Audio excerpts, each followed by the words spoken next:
G'day, Nina. How are you? Good, thanks, Andrew. How are you? Yeah. When's Christmas again? It's soon, isn't it? It's soon. God, I hope so. I think less than 2 months now, right? Oh no, 2 months less coming. Than Yeah, 3 years. Just yeah, don't get too carried away. We're going to talk about a few things today, but I guess one of the things that I do want to talk today is we've now, in Victoria, we've got the new code and regs in. Last week, we gave an indication of why the two of us were pretty dissatisfied with it, in that it promised to do things which would create a much more safe workplace. But it also started the whole movement. Well, the Boland report started in New South Wales, but Victoria came through with this the first notification set of issues, regs, prevention plans, all things that made sense and actually sat into the thesis that sits behind safety. You know, control. How do you control it? Yep. How do you demonstrate control? I thought it was really good when it came out, and we've seen this diluted thing, which is a response to the fears that sit around psychological hazards. It stripped back everything. But it's kept everything that the other Labor governments who brought it in did everywhere else, which is to have this huge focus on the centrality of a health and safety representative, which is, and we'll talk more about this soon, about industrialising safety, giving a tool to what is a fading concept of unionism, an extra chance to get their foot through the door and have a fight over issues where safety just doesn't belong. Yeah. Anyway, we'll talk about that more, I guess. Yeah, because that's our main topic today. Our main topic. We will, won't we? We'll get on to talk about it. Why don't we go on to our first case, which is Smith's case? Yeah, so I think this one was an interesting case because I don't know why the employee ran it, to be honest with you. Yeah, he deserved to be sacked for running the case, didn't he? Yeah, well, basically he had engaged in racial slurs in, I think it was Persian, and he denied that it was offensive. He tried to claim that it could be misheard into English, so it's meant something else, but it was very offensive. None of the people involved misunderstood it. And essentially it culminated in a altercation because he used the racial slurs and it escalated and there was fights and there was CCTV. Employer did everything right, by the book, summarily terminated him for everything, and he tried to claim unfair dismissal. Yeah, and he lost. And he lost because the commission just said, nice try, but no cigar. No. That's, what you said, hear what you say, but nobody misunderstood the way you think. And by using that, you purposely escalated it. Yeah, and then you were involved and led in that escalation towards aggression. So I guess my learning about this is psychological hazards is having a number of really quite good effects, and some of that is infiltrating the Fair Work Commission and society. It's terrific. Because what it says is, you deserve to live in a respectful workplace. And we're talking about it, we've seen it in sexual harassment cases, we've seen it everywhere. The Fair Work Commission is cracking down quite properly, driven by a community desire to stop it, of disrespectful workplaces. But this was so obviously a con job that no one was accepting there was a valid reason. So it didn't, out of the 5 tests you have, didn't get past one. Yeah, and I think he tried to claim it was just banter again, which just doesn't work because he had a history of, it wasn't just this one time, he was repeatedly witnessed engaging in these racial slurs. And how often do we see that in sexual harassment where this sort of sexualised banter occurs and think, I was just joking. Yeah, but it doesn't cut the mustard. It's a recipient test, not a speaker's test. Yeah, it's ridiculous. Well, why don't we go on to Anas Vazi, which is the Sydney Trains discrimination case? Because I reckon this is an interesting case, isn't it? And the law is much more interesting about... So this is somebody with neurodiversity, somebody who during an IME stage and pre-employment testing failed to disclose not only the nature of what the impairment was that they had, but the nature of the medications they were on. And as a result, had they disclosed that, they would not have been fit for the job they did. So this is a fascinating case because when you look at old cases like Toll and Ellis, they'd say at a pre-employment stage, if there's a statutory declaration that warrants that you've told the truth. But this pushes it a step further, which says, no, there actually is an onus on the employer. And that's what the safety law says. Safety law says all employees, and that includes candidates, must exercise reasonable care to prevent injury to themselves or others. Yep. By failing to disclose, they placed people, including themselves, at risk. So I think this is a great decision. Yeah, but I think they didn't focus so much on that, the employer. They're focused on the fact that it had been deliberately done and it was dishonest. Yes. And so they said that was enough to be serious misconduct. And so 2 weeks into the job, they terminated the engagement. Yeah. So and quite rightly so, and Toll & Ellis is about dishonesty.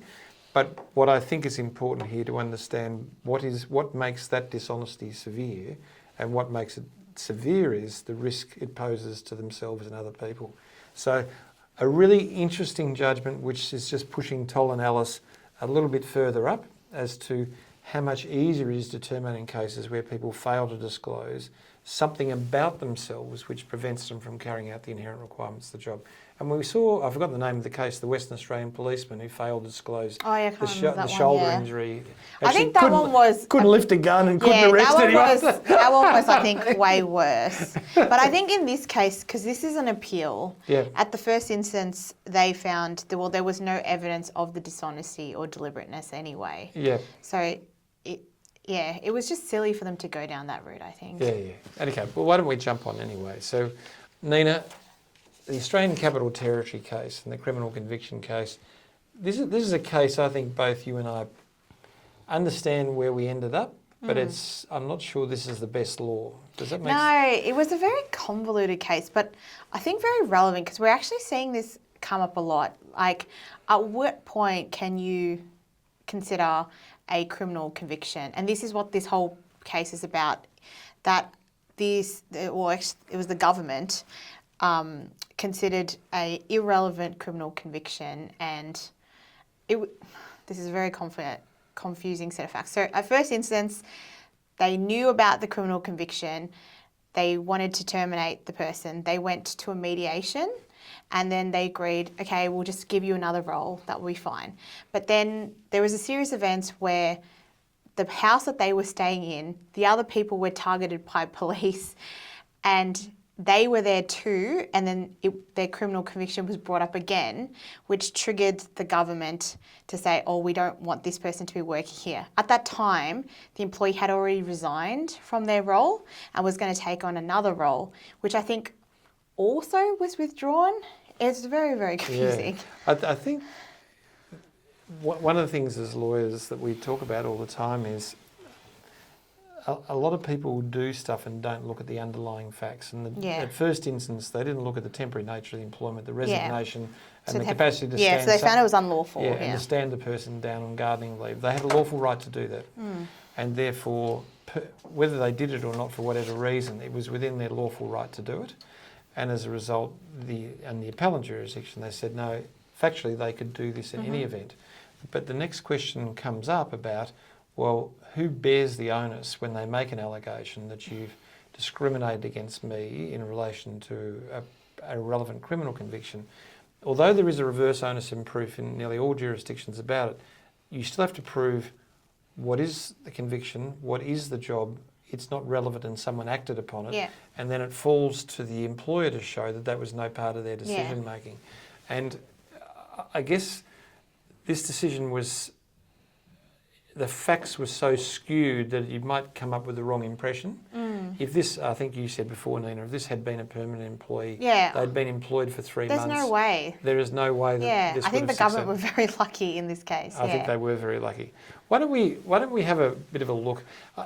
I think this is another decision I really struggle with, can I say to you? This is Taft and Go Home Lifestyle, which is a story about when someone approached through using their work email a supplier and said, if you can find another job for me, great. Well, I think it wasn't quite like that. So she was a manager. You mean I got it wrong? No, because that's what the employer was arguing. But the evidence that they had in front of them was a supplier sent an email to the manager on her work email saying, I've got someone who's interested, who's looking for someone, would you be interested? So the approach came from the supplier. It wasn't the employee emailing the supplier. And then there were further emails to set up a meeting. And the employer said that that meant that she was deliberately using work time to find other jobs and to contact clients and stuff like that. And they basically came in as soon as she returned back from leave and issued her with a termination letter and said, you're fired. They didn't give her a response. There is some procedural failing. Yeah, yeah, and it was a test under the small business code. Dismissal code. But what it weirds me out about this decision is she was a casual as well, so she has a right to look for other jobs. It doesn't make any sense. Yeah. Isn't it interesting, though, when you looked at the analysis in this case, the lack of analysis around common law obligations sort of jumps off the page. Yeah, it was a very simple case. Yeah, and I guess that's because often in small business codes you're not represented and people are just coming along doing their best. But if you start looking for work using my systems and encouraging a person who is a current supplier or current competitor doing that type of thing, I would have a problem with it because you're not acting in the best interest of the business. You're fundamental breach.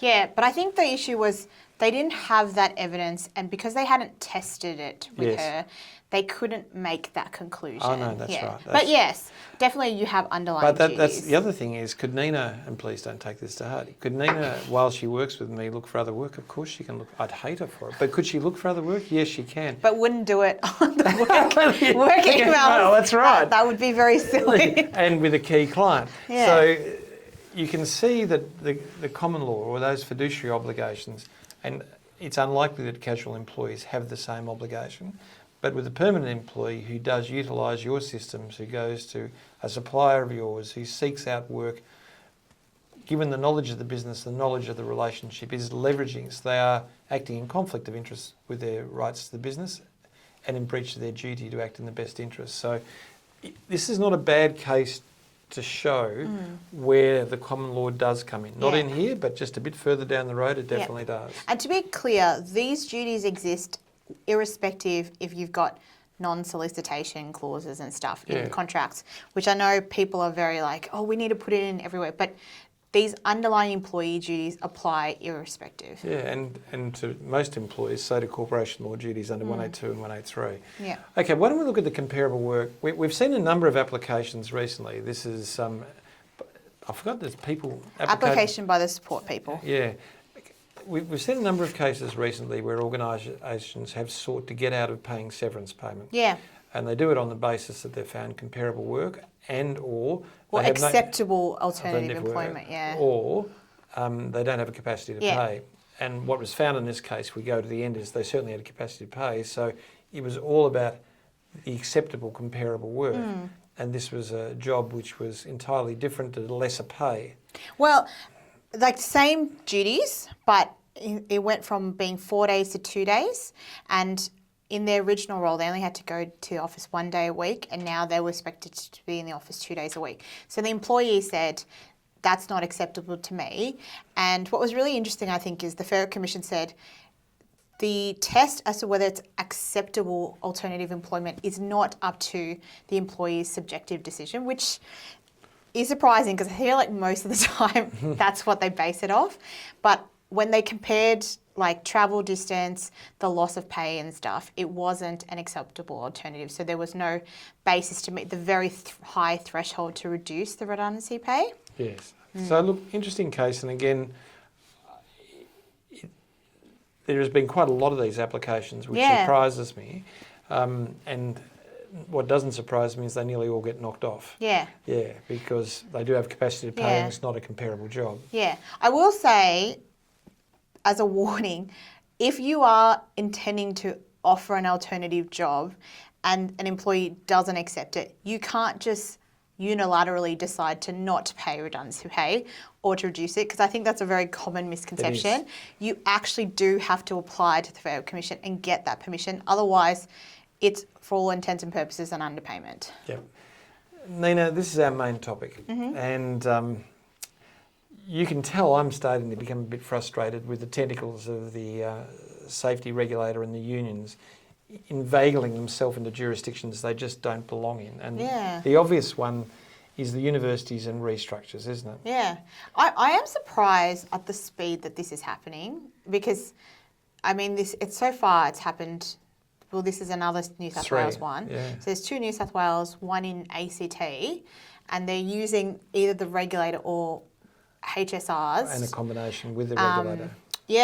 To shut down restructure processes. Within universities. So if we look at look at it. So it's Macquarie, Sydney Institute, and the ANU is the shocker. But that one's gone. That's gone. That was only like a week. Yeah, I know. But Prohibition was the University of Technology Sydney. Oh, that was the first one. Yeah. And ANU was just a cease work order. That was for like a week. So if I just stop for a second, in every jurisdiction, a health and safety representative has the capacity to direct the cessation of work. Yeah. They also, in most jurisdictions, can issue what's called a provisional improvement notice, which requires it. Both of those things require considerable consultation. And of course, an inspector from a safety regulator can come and do improvement notices, discovery of documents, all sorts of things, and prohibition notices. But restructuring has been part of 30 years of discussion in awards for major change redundancy clause. They're in every single award, and there has been an enormous discussion about what it looks like, and that is there is a 3-step stage, which is a town hall stage where you discuss, a definite decision has been made, and you discuss what you intend to do and look and agitate how you can help and assist people to mitigate or avoid the impact upon them. You then, in the day or two afterwards, have individual meetings where you look at the core capacities of people to determine who would be selected, and that can be by them putting their hand up, or it can be forced depending on the nature of the circumstances, and then you proceed to terminate. Now, that's the law. The law is uncomplicated. The methods of consultation are clear. They've been fought over in case after case. And what we're seeing in these 3 cases is an elevation of the obligation of consultation by safety regulators and HSR, which is beyond what is required under the award. Yeah, but I think the problem is, right, these, especially in the ANU case, there was evidence of substantial harm that had been caused to staff, because I think there were 10 individuals who had expressed suicidal ideation and stuff like that. No, but they had provided evidence of that. But if we come down to what psychological hazard it is, it's all around change management, right? Which requires specific details of what the change is, that you're consulting people, if you're keeping them in the loop. If a regulator comes to you, a safety regulator comes to you and says, I have concerns, you're not complying with this, I think if you can prove that you're doing the steps, well, what can they do? They can't issue the notice then. I agree with you. If that's what the safety regulator did, I'd be there sitting right next to you going, great. But the HSRs are careless as to that. And I think the HSR one was just the ANU, and there was quite a significant level of harm. Well, according to them. and the answer is that the management of change is required under the award is one which has been contemplated, understood and is reasonable. And if people as a result of that go, oh, this is affecting me, that's what change does. Does that make sense? Yeah. No, I'm totally with you there. I don't think people, everyone is going to be harmed to an extent of the idea that they might lose their job. So let me go to the Macquarie. They've got that the people, a definite decision has been made under an award, and yet the regulator has come in and said that everyone must contribute to the decision making. What absolute bullshit is that? Okay, they did not say that. They said we've issued an improvement notice and you need to prove that you've consulted with people and that you've considered their views. Must which is also allow staff to contribute to the decision-making process. But those are quotes from the union. That's what the union has said, interpreted it.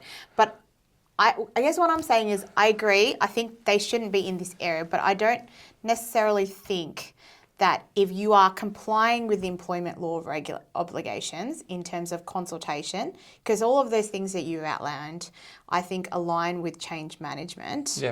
I think if you can prove that, a regulator would not be able to issue these notices and you'd have rights to appeal them.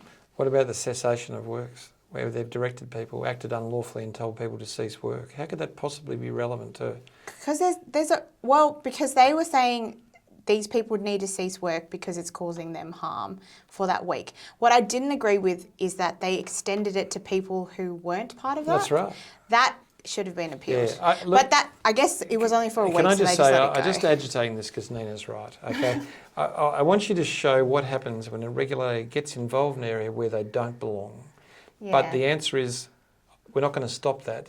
No, because they're starting to use this. They're starting to use it. And unions will continue to use this. Yeah, and it shows where psychological hazards is going. And it is an unruly horse. Yeah. It's galloping in all different directions and going in places We don't know in the maturity of that process where it'll end up. What we do know is comply meticulously with the award, do consultation, and your restructure may be attacked, but it'll be safe. Yeah, I guess it's a warning to employers that sometimes consultation is treated as a perfunctory thing, which is not going to fly now. Great word, perfunctory. Well, it's a court. It's like a precedent case. I was teasing. Yeah.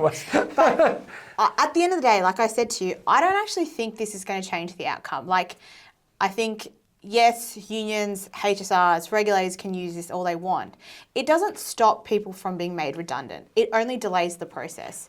And for unis in particular, who are trying to recover millions of dollars, the longer this goes on, the more cuts that they'll have to make. So it's not the great silver bullet that people think it is. But I guess my issue with it is, and it's been my problem since HSRs were given the powers they were, is that it is industrialising safety, and it is the last bastion of union power. So, you know, like the amount of times we've seen unions with rights of entries on psychological hazards, which are a total crock, but it is a method of gaining membership. And so what, this is not a political issue, but what the Labor governments have done they've found a tool by which they empower unions to have relevance, and the codes and regulations throughout Australia empower unions to have a relevance that they don't belong in, and certainly the safety regulator doesn't belong, but that's where we are. Yeah, but I guess my point is you don't need to be scared about it. If you're doing all the right things, then be confident that you can dispute this because you are compliant with the law. We're going to go on and do the case study. We had a slight technical malfunction here, so can you read it for me, please? Yeah, okay. So Mannington Girls Grammar School, MGGS, was an elite selective school in the northern suburbs of Sydney. It had 2,320 students across all grades, including preschool, and employed 274 people in non-teaching roles. The principal of MGGS, Margot Bennett, had been engaged in lengthy discussions with Schoolyard Proprietary Limited, SY, a grounds and infrastructure maintenance company. Several schools in Sydney's inner north had outsourced all of their maintenance to SY. Two of those schools were involved in lengthy disputes with the IEU over Parts 7 and 8 of the Educational Services Schools General Staff Award. Margot was aware of the risks. A transition to SY would involve the retrenchment of over 110 employees with an average service of 7.5 years and an average age of 55. Margot engaged Bevan Botten Waite, God, that's a terrible name, an IR consultant to assist. By the way, that's one word. I don't know whether it's... I think my AI has attacked Mr. Bottomweight, so I'm sorry, Mr. Bottomweight. He suggested an overnight process, starting with a town hall meeting followed by individual meetings and an announcement the following day. This approach was attractive to Margot. She had the school council vote on the process on the 2nd of June, and after more than a month of planning, held the town hall meeting. Brian Frith, the HSR in the Grounds Department, along with all other HSRs, issued a request for documents under Section 65 of the OHS Act, requested to be present at any interviews with staff from designated work groups, and issued a notice to stop work under Section 85 when Margot refused to meet with them. SafeWork attended later that afternoon and issued an improvement notice that effectively demanded detailed consultation, the provision of all documents relating to how, why and when the decision was made, and an undertaking to halt the retrenchment process until all the conditions of the notice were met. The process required by SafeWork was significantly more onerous than the requirements of Parts 7 and 8 of the award. Part 7 and 8, just to say, is major change in redundancy provisions. 2 days after SafeWork's intervention, Byron was dismissed for failing to consult before requiring workers to cease work in breach of the WHS Act. Well, there you go. So the first question is... Byron, who was the HSR, was dismissed for failing to consult. Consult with the employer. Right, that's right. Yes, okay, I was like, I'm so confused. Right, that makes sense. No, you're allowed to be confused. I like it when confusion reigns. Okay, so the first question is, how should the school have undertaken the restructure? Can I just say the amount of industrial consultants who think you can fast-track restructures, it keeps us busy all year round. So the short answer is, the first question is, you must act after a definite decision is made. Yeah. Most people have made that definite decision months and months ago and then start building a strategy. That's a breach of the award. Yeah. Second, when you've made that definite decision, your obligation is then to immediately go to your workforce, that's the town hall meeting, to disclose the nature of the definite decision. But you have to put it in writing first before you have the meeting. That's right, and to the representatives as well under most awards. So then you have the meeting, and then you say, we will catch up with you individually. We're going to do a work assessment based on skills and competencies. And, sorry, you have to consult with all employees who will be impacted, not just the ones who are going to be made redundant. Yeah, and then you go through this individual process, and then you meet and you look at the competencies after doing the skills matrix, and then you determine. And that means some people put up their hand and say, I'd like to go, but you've still got to keep them. Yeah. So actually the process around has to be very cautious and very candid about what will happen, and everyone needs to be formed accurately about what is going to happen, and it can't happen overnight. Yeah, and because you have to consider redeployment options, they have to have time to consider and come back to you so that you can consider their views. That's how it meets the requirements for genuine consultation. Yeah, and if you don't do that, it's not a genuine redundancy, and therefore it is a termination. Yeah, and that's the biggest reason redundancies fail. It is. Yeah. So that's the way they should have done it. Could SafeWork's improvement notice be challenged? The answer is, in every jurisdiction you can challenge an improvement notice, first internally, and then through an appropriate jurisdictional challenge. In Victoria it would be VCAT, for instance, you can challenge them. Don't be scared of challenging them. Yeah. And particularly we've found, and we've probably challenged, I don't know how many, quite a lot this year, the internal process is actually quite effective a lot of the time, so long as you explain why it is an overstep or why it's beyond the law when you do it. So in this case, they would have had to provide some information as part of the notice. Yeah. But if they were consistent and persisting for things that were beyond your obligations, then you can certainly challenge. But you can't just be like, I'm not going to comply with you at all. No, that's right. Were there any problems with the decision being made over a month before the action was taken? And the answer is, under the award, there is considerable decisions, and it wouldn't be a genuine redundancy at that stage. Because as soon as is reasonably practical. Yeah, which means that people may get greater notice requirements and things as a result of that delay, but under safety law it has no impact as to when the decision was made. Could Margot and the school be in trouble for terminating Byron's employment? The answer is obviously yes, because the discrimination provisions that against exist... HSRs. that exist within all safety legislation. But Byron's failure to consult is a critical matter, because causing a loss to a business by failing to consult is serious misconduct. But the answer is this remedy should have been exercised at the time of the failure, not days later, because what it shows day later is you're not doing it for a genuine reason, you're doing it basically out of spite. So if he did it at the time, you'd bring him and the union organiser in and say, revoke this immediately, it's utterly inappropriate, you failed to consult. They'd say no, and you'd go off to a dispute hearing immediately in the Fair Work Commission, and you'd put Byron on notice that pending the termination of that, he may lose his job. So that's where it is. I think we don't speak enough about the basics of employment law, and redundancy is not simple, and it does require careful documentation and communication. And I think Nina's comments earlier about management of change are critical. Now that we have the safety regulator meddling in this space, the design and the documented process of management of change is absolutely critical. So there you go. We'll see you next week. Thank you very much. Cheers. Bye.